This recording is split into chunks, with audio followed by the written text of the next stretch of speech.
Bismillahirrahmanirrahim. Assalamualaikum warahmatullahi wabarakatuh.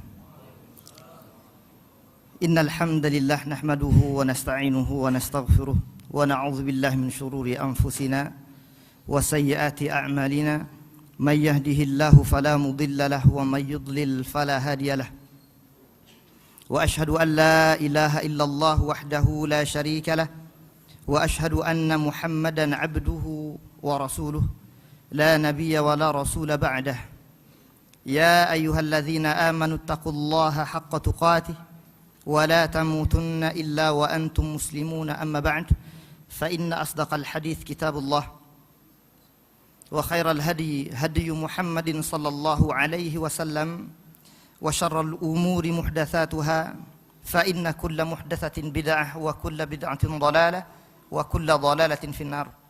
Ma'asyiral muslimin wal muslimat rahimani rahimakumullah. Alhamdulillah, kita bersyukur kepada Allah Rabbul Izzati wal Jalal yang mana memberikan dan mencurahkan kepada kita semua nikmat-nikmatnya, nikmatul iman, nikmatul Islam, nikmatus sihhati wal faragh. Betapa luas karunia Allah Subhanahu wa taala yang Allah berikan kepada hamba-hambanya, termasuk kita hari ini. Kita bisa beribadah, salat wajib, salat sunnah, berzikir kepada Allah Tabaraka wa Ta'ala. Tidak lain, tidak bukan, itu semua adalah nikmat yang Allah berikan kepada kita. Maka selayaknya, seyogianya dan seharusnya kita seorang yang mukmin beriman kepada Allah Tabaraka wa Ta'ala untuk bersyukur kepadanya dengan ucapan Alhamdulillah alladzi bi ni'matihi tatimmus salihat. Segala puji bagi Allah Subhanahu wa Ta'ala yang dengan seluruh nikmat-nikmatnya semua dan segala amal-amal saleh lancar terlaksana. Termasuk hari ini, kajian kita pada maghrib hari ini, yang mana semoga Allah Subhanahu wa Ta'ala liputkan keberkahan-keberkahan, rahmat dan kasih sayang kepada kita yang hadir dan menghadiri majlis ilmu ini. Amin ya rabbal alamin. Para jamaah yang Allah Subhanahu wa Ta'ala muliakan, hari ini kita sedikit membahas tentang permasalahan akidah. Seorang muslim, seorang mukmin harus dia memiliki akidah yang benar, yang sahihah, berdasarkan landasan Al-Quranul Karim dan hadis-hadis Rasul sallallahu alaihi wasallam yang sahih.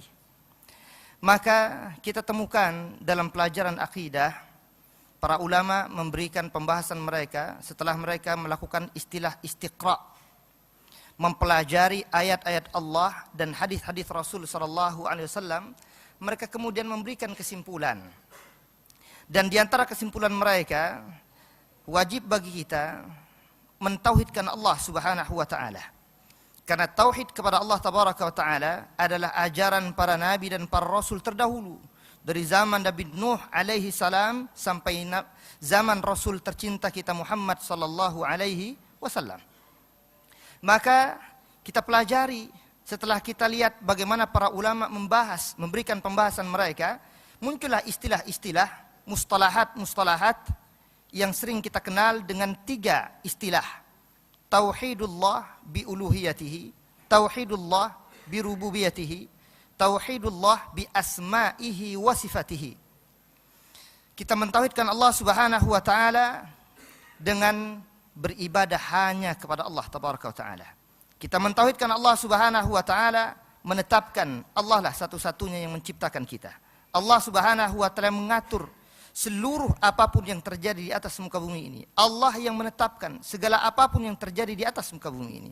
Dan kita mentauhidkan Allah Subhanahu wa Ta'ala dengan nama-namanya yang mulia, nama-namanya yang agung, sifat-sifatnya yang mulia dan sifat-sifatnya yang agung, yang Allah sandangkan itu pada dirinya sendiri, yang Allah Subhanahu wa Ta'ala menamakan nama-nama terhadap dirinya sendiri. Maka hadirin hadirat yang Allah Subhanahu wa Ta'ala muliakan, hari ini kita masuk lebih spesifik lagi pada tauhid Allah Subhanahu wa Ta'ala bi asma'ihi wa sifatihi.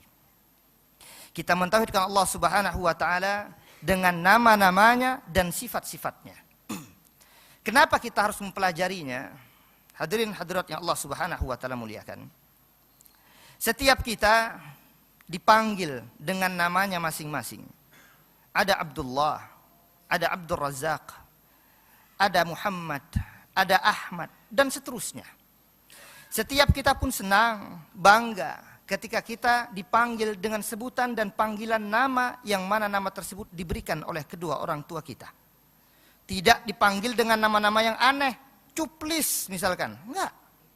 Bukan nama-nama yang kita diberi oleh kedua orang tua kita. Oon misalkan, enggak. Maka kita berharap orang-orang memanggil kita dengan nama-nama yang diberikan oleh kedua orang tua kita kepada kita. Kita senang dengan itu. Maka seseorang mengenal orang lain pun dengan nama-namanya. Kita kenal si fulan namanya Ahmad, kita kenal si fulan namanya Muhammad, dan seterusnya. Maka ada istilah, tak kenal maka ta'aruf kan? Tak kenal maka tak sayang. Maka kita harus mengenali si fulan. Saudara kita muslim, siapa namanya? Si Ahmad. Kita kenal namanya si Ahmad. Si Ahmad yang mana? Si Ahmad yang baru saja meninggal misalkan. Maka contoh-contoh semacam ini antar sesama saja. Kita harus punya nama. Kita senang, kita bangga, kita bahagia dipanggil dengan nama kita. Orang tua misalkan. Ketika kita panggil dengan nama-nama terindahnya, wahai ayanda, wahai ibunda, dengan nama-nama yang mereka senang, yang mereka sukai, dan kita beradab kepada mereka senang, mereka suka. Nah, hadirin hadiratnya Allah Subhanahu wa taala muliakan. Begitulah kita dengan Allah tabaraka wa taala. Allah Subhanahu wa taala mengatakan, "Walillahil asma'al husna fad'uhu biha." Allah Subhanahu wa taala itu memiliki nama-nama terbaik dan terindahnya. Maka sebut Allah, panggil Allah dengan nama-nama terindah dan terbaiknya. Kita memanggil Allah ya Jabbar, kita memanggil nama Allah ya Qahar, kita memanggil nama Allah ya Rahman, ya Rahim, ya Razzaq, dan seterusnya. Allah Subhanahu wa taala senang dipanggil dengan nama-nama yang Allah sandangkan nama tersebut terhadap dirinya sendiri. Dan tak perlu kita membuat-buat. Nanti akan kita bahas, ada sedikit pembahasan kaidah di sebagian para ulama bahwasanya setiap nama, ini pahami kaidah ini dalam menetapkan tauhidul asma was sifat. Mentauhidkan Allah Subhanahu wa taala dengan nama-namanya dan sifat-sifatnya. Bahwasanya setiap nama Allah Subhanahu wa taala memiliki sifat. Dan tidak sebaliknya. Tidak setiap sifat Allah Subhanahu wa taala lantas kita sandangkan kepada Allah ada namanya, tidak. Rasul sallallahu alaihi wasallam mengatakan, "Inna lillahi tis'atan wa tis'ina asman." Allah Subhanahu wa taala memiliki nama 99 di antara jumlah dan nama-nama Allah Subhanahu wa taala yang mulia. Man ahsaha dakhalal jannah. Siapa saja yang mampu menghafalnya, mengingatnya, mempelajarinya, memahami makna-makna yang terkandung di dalamnya dan ia praktekkan itu dalam hal apa? Beribadah kepada Allah Subhanahu wa taala. Bagaimana cara ibadah kita kepada Allah Subhanahu wa taala dengan nama-namanya? Kita sebut Allah ketika kita memuji Allah, ketika kita memohon kepada Allah, ketika kita berdoa kepada Allah. Maka ada satu buku bagus sekali. Antum bisa catat buku ini, bisa dibeli nanti, sudah diterjemahkan pula. Syekh Dr. Mahmud Abdul Raziq. Beliau punya kitab namanya Ad-Du'a bi Asma'il Husna, bil Asma'al Husna. Doa-doa menggunakan nama-nama Allah yang mulia. Kenapa? Tadi kita di awal sampaikan. Kalau orang berdoa kepada Allah, menyebut Allah dengan nama-nama terindahnya, Allah senang, Allah suka, Allah bangga. Setiap andai manusia saja, ketika dipanggil dengan nama-nama terindahnya, dengan nama-nama yang ia sukai, senang dia dibuatnya.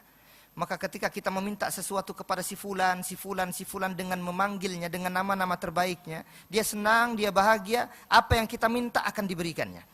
Begitulah kita dengan Allah Subhanahu wa taala. Ketika kita memanggil Allah Tabaraka wa taala ya Razzaq, apa yang kita minta dari Allah Tabaraka wa taala? Rezeki. Ya Alim, alimna. Wahai Zat yang Maha mengetahui, ajarkan kepada kami segala sesuatu ilmu, khususnya masalah agama. Maka insyaallah Allah Subhanahu wa taala akan memberikan ilmu agama kepada kita. Karena kita minta kepada Allah Subhanahu wa taala dengan nama-nama terindahnya.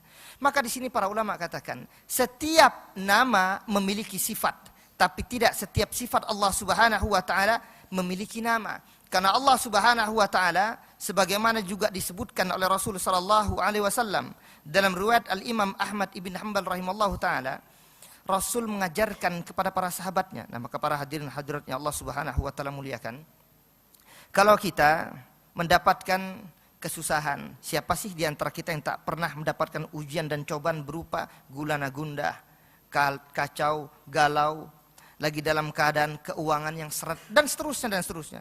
Berbagai macam ujian, musibah datang silih berganti kepada kita. Siapa sih yang tak pernah mendapati itu semua? Pasti pernah terjadi pada dirinya. Apa yang terjadi pada orang semacam ini? Rasul SAW ajarkan, idza asaba ahadakum alham. Kalau saja ada satu di antara kalian terkena ujian, cobaan, gulana gundah, sedih dia. Sedih itu macam-macam. Sedih karena ditinggal pasangan, diantaranya. Sedih karena ekonomi dalam keadaan sempit. Semoga Allah Subhanahu wa taala lapangkan, dan seterusnya. Maka kata Rasulullah SAW mengajarkan kepada para sahabatnya, sebagaimana dinukil oleh dari Abdullah ibn Mas'ud radhiyallahu anhu, Rasul mengatakan, siapa saja di antara kalian yang tertimpa ujian, cobaan dan musibah berupa kesedihan, gundah, galau dan semacamnya, maka hendaknya ia membaca apa doa yang diajarkan Rasulullah SAW. Ada yang hafal di sini? Ada yang hafal? Baik, kalau enggak saya sebutkan sendiri. Rasul SAW mengajarkan begini, Allahumma inni abduk, wabnu abdik, wabnu amatik. Ya Allah, aku ini hambamu. Ya Allah, aku ini anak dari hambamu. Hamba itu kan dua, hamba laki-laki dan hamba wanita. Maka dalam bahasa Arab ada istilah abdun, ada istilah amah. Ada budak laki-laki dan ada budak wanita. Tapi enggak usah antum sangkut pautkan dengan milkul yamin yang sudah ramai diperbincangkan, dan alhamdulillah orangnya juga sudah taubat. Enggak perlu kita ungkap-ungkap kembali. Yang menjelaskan tentang permasalahan auma malakat aimanukum, atau kalian boleh melakukan hubungan intim kepada orang-orang yang memiliki perjanjian suka sama suka, senang sama suka antar sesama. Masya Allah, naudzubillah, tsumma naudzubillah. Ini kesalahan fatal dalam memahami nas-nas Al-Quran. Padahal makna dari kata atau kalimat malakat aimanukum itu budak, bukan yang lain. Enggak ada makna lain selain budak. Silakan dibongkar dalam kitab-kitab tafsir, tapi muncul orang belakangan menafsirkan intinya ada kesepakatan suka sama suka, senang sama suka, asalkan bukan pasangan orang lain, asalkan di tempat yang tertutup, dan seterusnya. Semua itu batil dan tidak dibenarkan.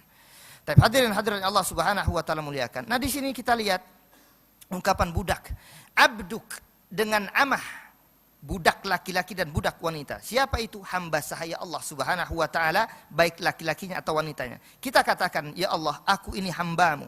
Aku ini anak dari hamba laki-lakimu, dan aku ini anak dari hamba wanitamu. Kan iya, karena kita pasti punya ayah dan punya ibu. Ayah kita budak Allah Subhanahu wa taala, hamba Allah. Ibunda kita adalah hamba Allah.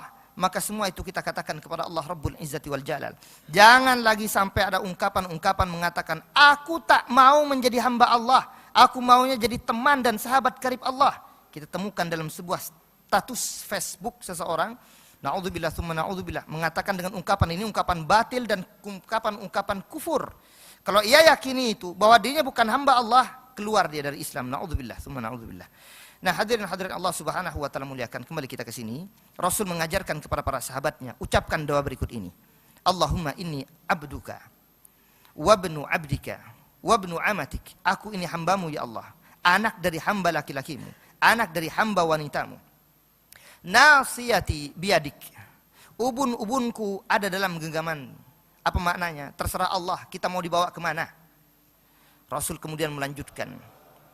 Kata Rasul sallallahu alaihi wasallam, adlun fiyya hukmuk, madin fiyya qada'uk. Bahwasanya ketetapanmu ya Allah berlaku kepadaku. Ketetapanmu, hukummu, apa yang kau putuskan kepadaku semuanya adil. Maka hadirin hadirat yang Allah Subhanahu wa taala muliakan, jangan sekali-kali kita mengatakan Allah Subhanahu wa taala tidak berlaku adil, tidak berbuat adil. Ketika ada di antara kita terkena musibah, ya Allah, kenapa kau jatuhkan hukuman ini kepadaku? Ya Allah, kenapa kau tak berlaku adil kepadaku? Ya Allah, kenapa? Pertanyaan kenapa ini pertanyaan dari setan. Lihat bagaimana setan, kenapa ya Allah kau harus perintahkan aku untuk sujud kepada Adam? Padahal Allah Subhanahu sudah cukup mengatakan, sujudlah kalian semua. Usjudu, sujudlah kalian semua. Tapi ada satu makhluk Allah Subhanahu wa taala yang katanya sok pintar itu, yang katanya otaknya di atas rata-rata dan akalnya Masya Allah dan seterusnya. Ini iblis nih. Hati-hati, makanya jangan sampai berlebihan menilai tentang permasalahan otak dan akal. Karena otak dan akal itu bagaimanapun harus tetap di bawah Al-Quran dan hadis Rasul Sallallahu Alaihi Wasallam. Dia cuma hanya sekedar lihat mana yang valid sampai kepada Rasul Sallallahu Alaihi Wasallam. Kalau memang sampai kepada Rasul cukup tunduk, sami'na wa ta'na. Jangan bermain dengan how dan seterusnya. Kenapa, bagaimana dan seterusnya. Berlebihan menyikapi hal semacam ini bisa kita dibuatnya sesat dan menyesatkan orang lain. Maka kita katakan begitulah yang terjadi pada iblis. Terlalu banyak dia mencoba korek-korek perintah Allah Tabaraka wa Ta'ala. Kalau sudah diperintahkan putih, putih saja. Perintahkan sujud, sujud saja. Kalau tidak, maka akan tersesat di jalannya. Nah, hadirin Allah Subhanahu wa Ta'ala muliakan. Di sini Rasul sallallahu alaihi wasallam mengajarkan kepada kita semua berdoa dengan doa ini. Kata Rasul sallallahu alaihi wasallam, adlun fiyya hukmuk. Segala ketetapan keputusanmu ya Allah itu adil seluruhnya. Kadang hadirin Allah Subhanahu wa Ta'ala muliakan, bahwasanya kadang orang merasa apa yang Allah Subhanahu wa Ta'ala jatuhkan kepadanya, berikan kepadanya, nampak dirasanya kurang, nampak dirasanya kayak seperti sesuatu yang Allah Subhanahu wa Ta'ala ingin menguji dirinya. Benar. Karena segala kekurangan apapun yang ada pada diri seorang hamba, itu semua ujian yang Allah Subhanahu wa Ta'ala berikan. Kalau ia menerima, ia ridha, Allah Subhanahu wa Ta'ala ridha. Kata Allah Tabaraka wa Ta'ala, kata Rasul sallallahu alaihi wasallam dalam riwayat Al-Imam At-Tirmidzi rahimallahu taala, bahwasanya Allah Subhanahu wa Ta'ala itu kata Rasul sallallahu alaihi wasallam, inna 'idhamal jaza' ma'a 'idhamil bala, wa inna Allah idza ahabba qauman ibtalahum, faman radiya falahu ridha, wa man sakhita falahu sakht. Allah Subhanahu wa Ta'ala akan memberikan pahala dan ganjaran kepada seorang itu banyak sesuai dengan kadar ujian yang didatangkan kepadanya. Semakin besar ujiannya, semakin besar pahala dan ganjaran. Semakin sedikit tantangan, rintangan, serta ujian yang datang kepadanya, semakin kecil pula pahala yang didapatkannya. Dan Allah kata Rasulullah SAW, ketika mencintai seorang hamba, mencintai suatu kaum, ia akan menguji hamba-hamba tersebut. Ia akan menguji kaum tersebut. Kalau kaum tersebut ridha dengan ujian Allah Tabaraka wa Ta'ala, maka Allah pun ridha kepadanya. Kalau dia tampaknya murka, enggak senang, marah, benci kepada Allah, maka Allah pun benci dan tak ridha kepada orang tersebut. Nah, hadirin Allah Subhanahu wa Ta'ala muliakan. Inilah ajaran yang diajarkan Rasul sallallahu alaihi wasallam. Lantas kemudian Rasul mengatakan, as'aluka bikulli ismin huwa lak. Ya Allah, aku memohon kepadamu dengan seluruh nama-nama yang kau sandangkan nama tersebut pada dirimu sendiri, yang kau namai dirimu sendiri dengan nama-nama tersebut. Kita memohon kepada Allah Subhanahu wa Ta'ala dengan nama-nama terbaik Allah Subhanahu wa Ta'ala. Maka kita diajarkan, disesuaikan kata para ulama. Para ulama sudah mencatatkan dan menuliskan di antara kaidah-kaidah meminta kepada Allah Tabaraka wa Ta'ala, menyebut nama Allah sesuai dengan kebutuhan yang sedang kita butuhkan. Kita butuh apa? Rizki, sebut nama Allah, ya Razzaq. Kita butuh apa? Ilmu, maka kita diajarkan untuk mengucapkan nama Allah Tabaraka wa Ta'ala, ya Alim, alimna, dan seterusnya. Ketika kita minta agar hati kita dibuka oleh Allah Tabaraka wa Ta'ala, agar hati saudara-saudara kita yang mungkin belum terbuka, maka kita minta kepada Allah Subhanahu wa Ta'ala, ya Fattah, wahai zat yang membuka segala sesuatu, iftah lana qulubana, bukakan pintu hati kami agar menerima hidayahmu, menerima ajaran-ajaran nabimu, dan seterusnya dan seterusnya. Maka di sini Rasul kemudian mengajarkan kepada kita, Allahumma inni as'aluka bikulli ismin huwalak. Aku memohon kepadamu ya Allah dengan seluruh nama-nama yang itu nama-nama milikmu. Maka kita diajarkan dengan menyebut nama-nama Allah Subhanahu wa Ta'ala yang mulia. Bikulli ismin huwalak sammaita bihi nafsak. Yang nama-nama tersebut engkau namai untuk dirimu sendiri. Jadi kita jangan buat-buat sendiri. Allah kan yang membangun langit dan bumi. Maka bahasa Arab membangun, bana yabni. Muncul isim fa'il, bani, al-bani. Enggak, ini buat-buat namanya. Maka kita katakan sifat di antara sifat Allah yang membangun sesuatu, menciptakan sesuatu. Kecuali yang ada sandaran dalil Quran dan hadisnya. Seperti khalaqa, betul Allah menciptakan. Maka muncul kalimat al-khaliq, yang menciptakan. Karena memang ada ditunjukkan oleh Quran dan hadis. Tapi jangan buat-buat dari diri kita sendiri. Emang ada sebagian kaum muslimin yang membuat-buat? Bukan ada, banyak.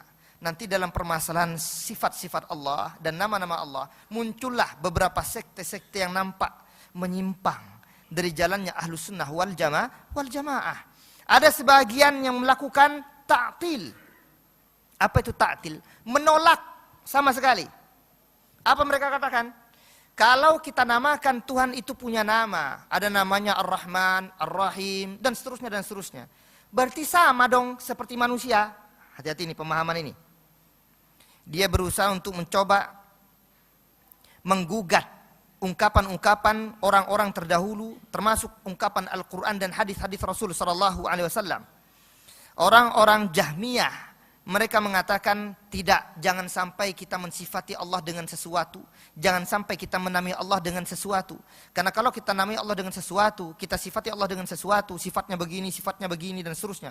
Di antara sifat Allah kan banyak. Antum nanti boleh pelajari kembali dalam beberapa kitab para ulama, karena tidak mungkin cukup kita membahas dalam satu pertemuan tentang permasalahan asma dan sifatnya Allah Tabaraka wa Ta'ala. Nah, ini di antara sempalan, di antara sekte-sekte dan aliran-aliran dalam Islam yang menyempal kalau bahasa kita, yang nampak sesat. Kenapa? Karena ia coba mengatakan, membatalkan nama-nama Allah dan sifat-sifat Allah Subhanahu wa Ta'ala, membuang sama sekali.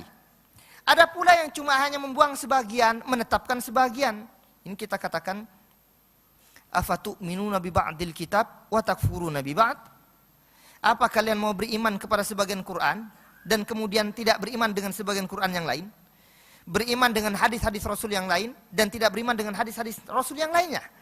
Maka ini sama saja tidak percaya dengan apa yang dihabdakan oleh Rasul SAW dan apa yang diturunkan oleh Allah berupa Al-Quran Karim kepada Rasul SAW. Maka dalam aliran-aliran semacam ini kita temukan ada Asy'ariyah, ada Al-Maturidiyah yang menetapkan nama-nama Allah, yang kemudian juga membuang di bagian nama-nama Allah Subhanahu wa Ta'ala. Bahkan kemudian memberikan sifat-sifat tertentu yang bahkan mereka coba ungkapkan. Setiap nama disandangkan ada sifat, setiap sifat juga disandangkan ada nama, dan seterusnya. Bahkan ditetapkan nama-nama tertentu bagi Allah Tabaraka wa Ta'ala dan sifat-sifat tertentu oleh mereka tentang Allah Tabaraka wa Ta'ala. Semua ini jika ternyata tidak berlandaskan dalil Quran dan hadis Rasulullah SAW, maka tidak dibenarkan kita untuk mengikutinya. Maka kita katakan bagian dari ta'til pun tidak dibenarkan untuk nama-nama Allah dan sifat-sifat Allah. Berbicara masalah nama, berbicara masalah sifat, kita tahu sekarang, saya coba ingin memberikan pendekatan kepada antum sekalian. Kita ingin coba mengetahui sifat Allah Subhanahu wa Ta'ala. Bagaimana caranya? Maka tidak lepas dari 3 hal. Catat baik-baik ini. Untuk mengetahui sifat Allah Subhanahu wa Ta'ala tidak lepas dari 3 hal. Yang pertama, kalau kita ingin mengetahui sifat Allah Subhanahu wa Ta'ala, seperti apa sih Allah itu? Yang katanya Allah Subhanahu wa Ta'ala Ar-Rahman 'alal 'arsy istawa, yang katanya yadullah fawqa aydihim, dan seterusnya. Banyak nih ayat-ayat Quran berbicara masalah tentang sifat-sifat Allah. Mari kita lihat pembahasan para ulama. Pertama, kalau kita ingin tahu sifat Allah Tabaraka wa Ta'ala, yang satu adalah melihat langsung Allah Subhanahu wa Ta'ala. Kok bisa demikian? Mari kita kiaskan. Orang ingin tahu gelas nih, apa ini namanya? Gelas ya? Ada isinya, air, bismillah. Di dalam gelas ini ada air. Kita tahu ini gelas, kapan? Ketika kita melihat langsung. Ini gelas, maka kita bisa memberikan sifat-sifatnya, ciri-ciri gelas. Gelas yang ini nampaknya tidak ada cupingnya, yang kemudian seseorang bisa mengangkat dengannya. Enggak ada kan? Karena biasanya ada istilah, ada cangkir, ada gelas. Kalau gelas enggak ada tuh untuk pegangannya, kalau cangkir pakai pegangan misalkan ya. Maka kita lihat, kalau kita ingin memberikan sifat tentang gelas, cara pertama adalah kita melihat langsung tentang gelas. Maka kita tahu memberikan sifat, informasikan kepada orang lain. Gelas itu warnanya bening, terbuat dari kaca, bentuknya bundar, panjangnya kira-kira sekian dan seterusnya. Maka cara pertama melihat. Sekarang kita mari kepada Allah Subhanahu wa Ta'ala. Mampukah, bisakah kita melihat langsung Allah Subhanahu wa Ta'ala hari ini di dunia? Bisa enggak? Bisa enggak kita lihat Allah? Jawabannya tidak bisa. Maka otomatis cara pertama ini langsung gagal. Karena manusia makhluk nggak akan mampu menyaksikan dan melihat langsung Allah tabaraka wa taala ketika ada di dunia. Beda nanti ketika di negeri akhirat, karena Allah yang sampaikan wujuhun yauma idzin nadhirah ila rabbiha nadhirah. Iya jelas, ayat Quran ada. Bahkan ini pun kesepakatan para ulama terdahulu sampai hari ini. Bahkan yang tadinya sesat pun sepakat juga dalam masalah ini. Atau sebagian orang yang nampak tak tepat dalam permasalahan sifat-sifat dan nama-nama Allah yang tadinya tidak sesuai dengan Ahlus Sunnah wal Jamaah pun sepakat dalam hal ini. Kelak di hari akhir manusia akan melihat Allah Subhanahu wa taala. Wajah-wajah penduduk surga akan sumringah, senang, bahagia melihat langsung wajah Allah Subhanahu wa taala. Akan tetapi ketika di dunia tak mampu manusia melihat Allah tabaraka wa taala. Wa yabqa wajhu rabbik dzul jalali wal ikram. Ini lihat ungkapan-ungkapan Allah tabaraka wa taala menetapkan tentang zat Allah, wajah Allah, tangan Allah. Allah Subhanahu wa taala beristiwa di atas arsy sana dan seterusnya. Semua ini tentang sifat-sifat Allah. Maka kalau kita ingin tahu, kita harus lihat Allah. Ternyata enggak bisa. Baik, maka cara dan metode yang pertama ini gagal. Masuk pada cara yang kedua untuk mengetahui sifat Allah Subhanahu wa taala. Bagaimana caranya? Dengan cara mencarikan permisalan, perbandingan yang serupa dengan Allah. Contoh, gelas, ini kalau kita carikan perbandingannya adalah cangkir tadi saya bilang. Cuma cangkir menggunakan apa? Atau cawan-cawan, cangkir-cangkir, gelas-gelas. Maka orang yang tak pernah lihat cangkir, kita informasikan kepadanya. Cangkir itu seperti gelas. Cuma bedanya, dia cangkir itu menggunakan cuping atau ada yang bisa diangkat cangkir tersebut dengan tangan kita, memegangnya. Atau cawan-cawan yang agak kecil-kecil dan seterusnya. Kita bisa memberikan perbandingan dengan cara demikian. Maka orang yang kita informasikan pun mulai memahami, oh berarti gelas itu seperti itu. Oh cangkir itu seperti itu. Dan seterusnya. Ini pengkiasan, penganalogian, persamaan, dan perbandingan. Kita carikan perbandingan. Nah itu untuk makhluk. Sekarang kita coba kepada Allah Subhanahu wa taala. Kira-kira bisakah kita mencarikan perbandingan, permisalan dengan Allah Subhanahu wa taala terhadap segala makhluk-makhluk yang ada di atas muka bumi ini? Ada enggak perbandingannya? Ada enggak permisalannya? Lagi-lagi jawabannya tidak ada. Kenapa? Allah lagi-lagi tegaskan, laisa kamitslihi syai'un wa huwas samiul basir. Tak ada yang serupa, tak ada yang sama, tak ada yang sebanding dengan Allah Subhanahu wa taala, padahal Allah Maha mendengar, padahal Allah Maha melihat. Lihat ini. Jadi cara kedua bisa enggak dipakai? Lagi-lagi enggak bisa cara kedua ini. Untuk mencarikan perbandingan yang semisal seperti Allah, ada enggak? Enggak ada. Makanya nanti dalam permasalahan ketika sebagian para ulama menetapkan sifat-sifat Allah tentang tangan, kaki, mata, wajah dan semacamnya, maka cukup bagi manusia pada metode dan cara mengetahui sifat Allah Subhanahu wa taala pada yang ketiga. Apa itu? Yang ketiga inilah yang dipilih oleh Ahlus Sunnah wal Jamaah. Yang pertama enggak mungkin, yang kedua enggak mungkin, masuk yang ketiga. Enggak ada cara lain. Apa itu? Datang informasi yang valid sampai kepada manusia. Dari siapa? Dari Rasulullah sallallahu alaihi wasallam. Informannya yang menginformasikan tentang sifat-sifat Allah itu dua. Pertama Al-Quranul Karim, yang kedua hadis-hadis Rasul sallallahu alaihi wasallam yang sahih. Jadi cukup bagi kita, ada enggak informasinya tentang sifat Allah Subhanahu wa taala yang Allah tetapkan dalam Al-Qur'an dan Rasul ungkapkan dan sabdakan dalam ungkapan-ungkapan hadis-hadisnya? Ternyata banyak. Baik dalam riwayat Imam Ahmad, Imam Bukhari, Imam Muslim, terlalu banyak satu persatu. Contoh dalam kasus Imam Ahmad ibn Hanbal, ketika Rasul sallallahu alaihi wasallam kedatangan seorang sahabat membawa seorang budak wanita. Dia katakan dan bertanya, "Ya Rasulullah, aku ingin memerdekakan budak. Apa nih harus kulakukan?" Rasul kemudian bertanya kepada budak wanita tersebut. Kata Rasul sallallahu alaihi wasallam, "Aina Allah?" Di mana Allah? Budak wanita itu cuma menjawab dengan fitrah manusianya, padahal enggak banyak-banyak amat dihafalkan Quran dan hadis. Seorang budak bukan apa-apa ini, tapi fitrah manusianya berkata, berbicara dan mengatakan berdasarkan fitrah yang ada, yang pada dirinya ada. Apa dia kata? Fis sama. Allah Subhanahu wa taala tinggi di atas sana. Di atas langit di sana.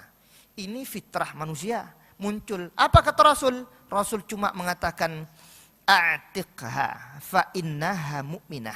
Merdekakan budak wanita ini, sungguh sebenarnya ia beriman kepada Allah dan Rasulnya. Nah hadirin hadirat Allah subhanahu wa ta'ala muliakan. Dalam permasalahan nama-nama Allah dan sifat-sifat Allah itu, cukuplah bagi kita yang sampai kepada kita berupa ayat-ayat Allah tabaraka wa ta'ala dan hadis-hadis Rasul sallallahu alaihi wasallam yang menjelaskan tentang sifat-sifat Allah.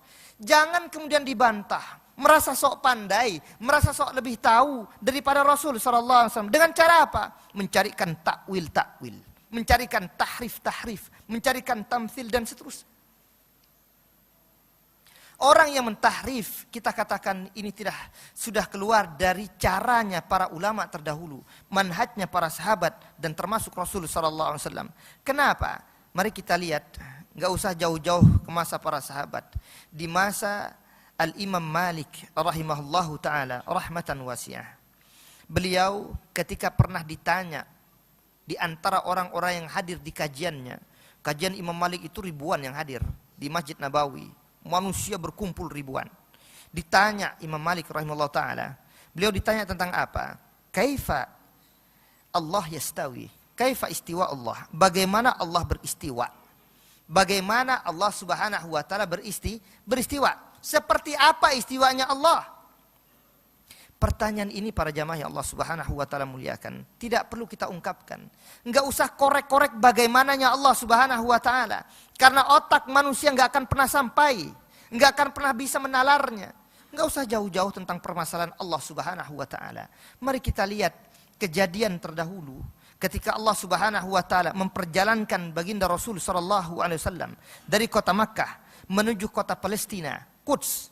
Bagaimana Allah katakan subhanalladzi asra bi'abdihi lailan minal masjidil haram ilal masjidil aqsa alladzi barakna haulah linuriyahu min ayatina. Kata Allah subhanahu wa ta'ala apa? Maha suci Allah subhanahu wa ta'ala yang telah memperjalankan hambanya. Siapa hambanya? Muhammad sallallahu alaihi wasallam. Di waktu malam. Dari masjidil haram ke masjidil aqsa. Dalam waktu dan tempo yang sesingkat-singkatnya. Secepat mungkin. Kalau hari ini kejadiannya, mungkin orang akan mengatakan, masuk akal, logis. Kenapa? Karena hari ini ada alat, ada kecanggihan-kecanggihan yang dibuat oleh manusia, berupa kapal terbang atau pesawat yang cepat sekali, supersonik. Kecepatannya pun bahkan mengalahkan kecepatan suara. Ini wajar mungkin kalau hari ini terjadi, tapi di masa itu belum ada alat-alat canggih. Maka seluruh manusia akan menolak, enggak masuk akal. Bukan sampai di sana, sampai ke atas langit sana. Langit pertama, kedua, ketiga, sampai langit ketujuh. Maka enggak akan ada yang percaya. Tapi manusia-manusia yang Allah subhanahu wa ta'ala titipkan kepadanya keimanan dan ketakwaan. Di antaranya Abu Bakar As-Siddiq radhiyallahu anhu menerima. Maka kita katakan, cukuplah bagi kita itu menerima. Enggak perlu mempertanyakan, masuk akal enggak ya? Kalau mempertanyakan menggunakan akal kala itu, khawatir Abu Bakar enggak beriman kepada Allah dan Rasulnya kala itu. Tapi apa yang terjadi? Cukup bagi orang-orang terdahulu mengatakan sami'na wa ta'na, selesai urusan.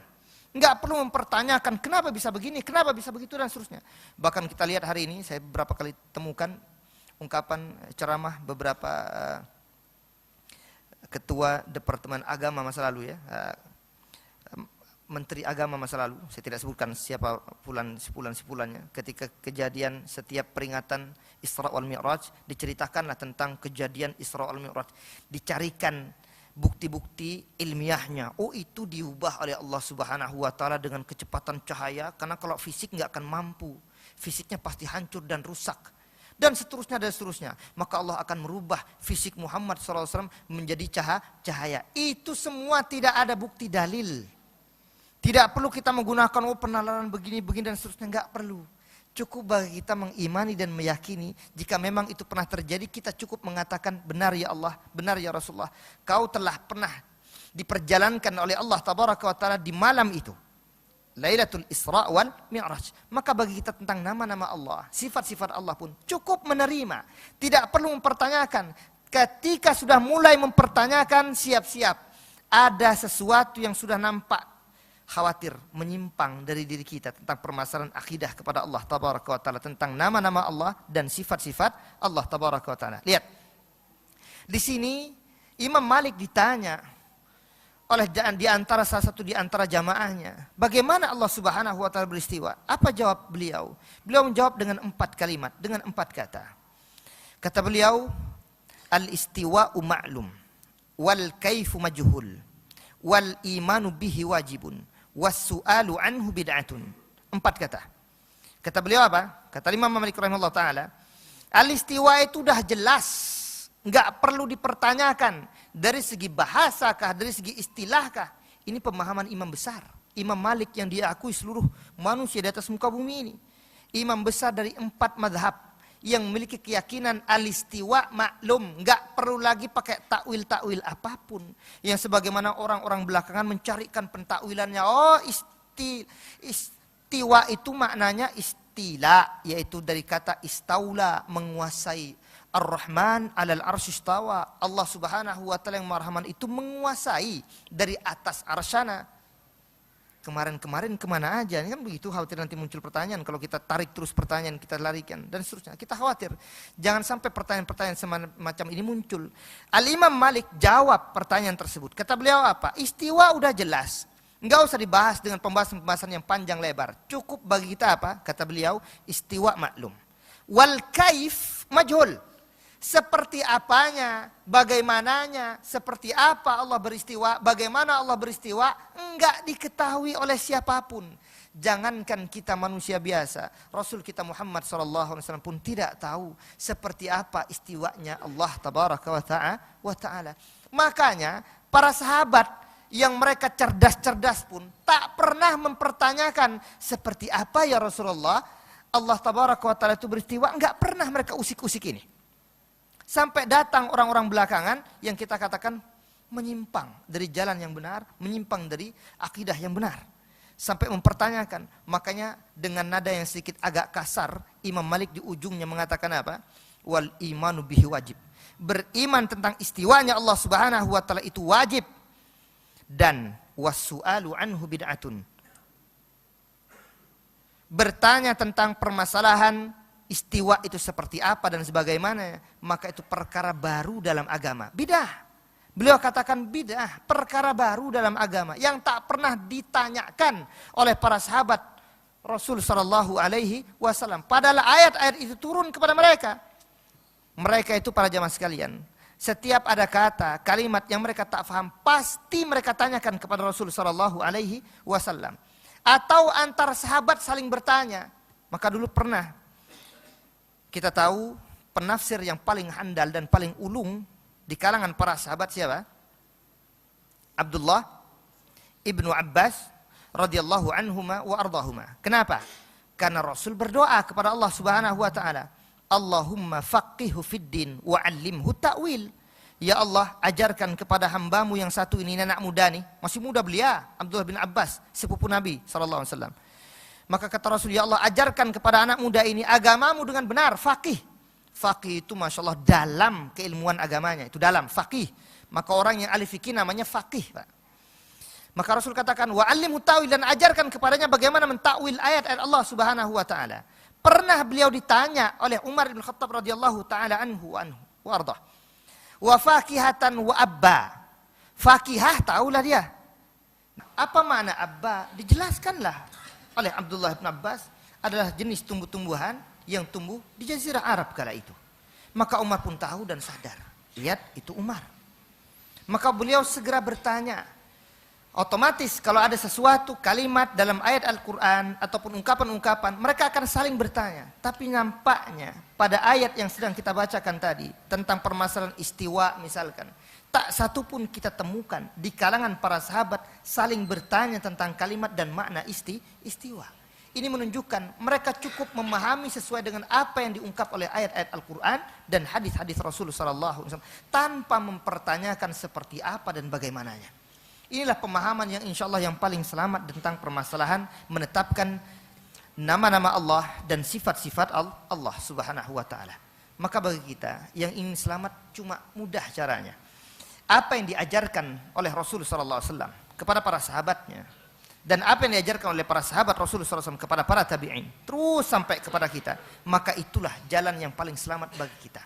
Tanpa kita cross check, cek dan recheck, cari-cari alasan ini itu dan sebagainya. Oh, khawatir orang sesat dibuatnya. Contoh nih, di mana bentuk kesesatan, kekhawatiran? Karena banyak orang niatnya baik, baik.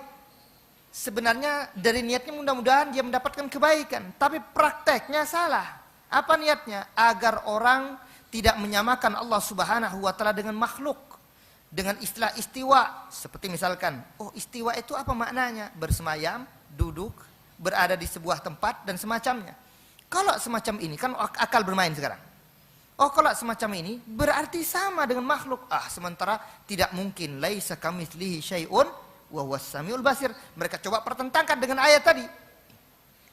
Kata mereka, oh berarti tidak tepat kalau istiwa ini maknanya adalah bersemayam, bersinggasana, bertempat, duduk dan semacamnya.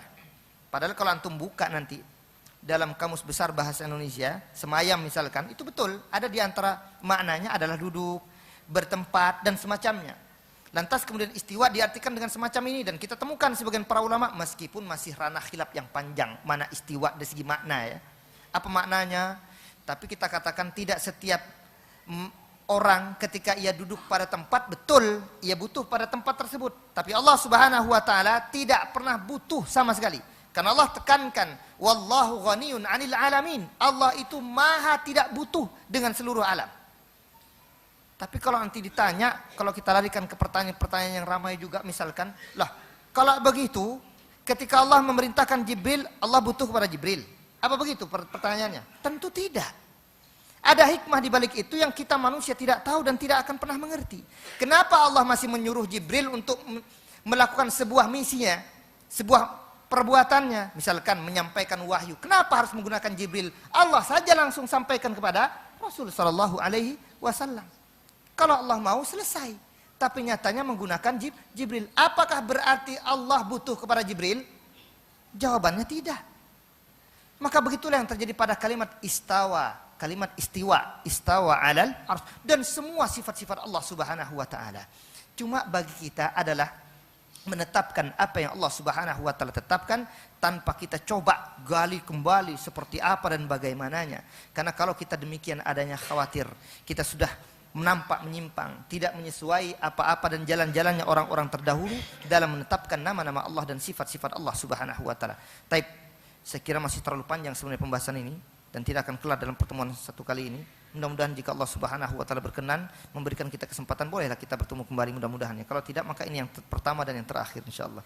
Sebelum kita tutup dan kita akhiri, silakan jika ada pertanyaan dan diskusi yang ingin diungkapkan, tafadhol kita perkenankan terlebih dahulu. Kalau tidak memakan waktu untuk salat ya. Sedikit lagi ini. Enggak apa-apa lah, 1 menit. Ada pertanyaan, diskusi?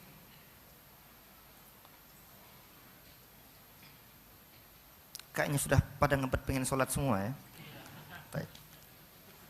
Kita sudahi dan kita akhiri. Semoga yang sebentar dan sementara sedikit ini dan singkat ini bermanfaat untuk kita semua, menambah wawasan akidah kita, bahwasanya tentang nama-nama Allah dan sifat-sifat Allah bagi kita cukup meyakininya dan kemudian beramal dengan apa yang diyakini oleh Rasul dan para sahabatnya tentang nama-nama Allah dan sifat-sifat Allah.